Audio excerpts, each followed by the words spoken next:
Subscribe to our YouTube channel and press the bell icon to get the latest updates.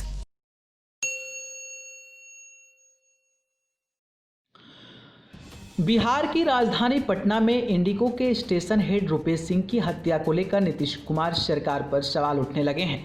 Patna में मंगलवार की शाम सरेआम हुई इस हत्याकांड रुपेश सिंह मर्डर केस के बाद विपक्ष के साथ ही अपनों ने भी नीतीश सरकार पर उंगली उठाना शुरू कर दी है।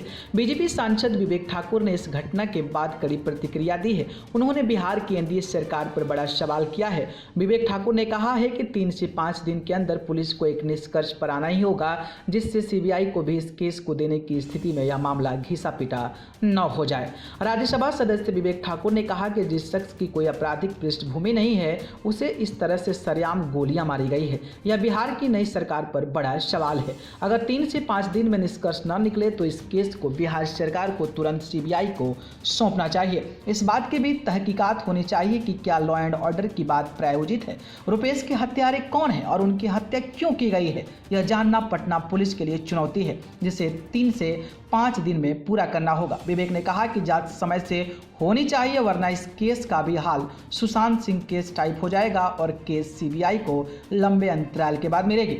बिहार के महाराजगंज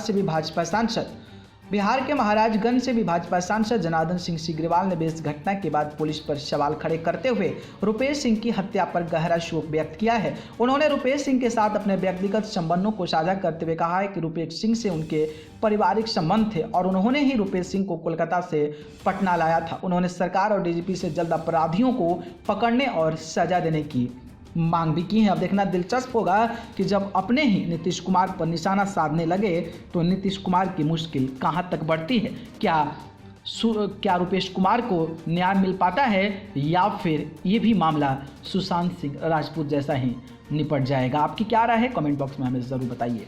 न्यूज़ रूम से न्यूज़ लाइव की रिपोर्ट।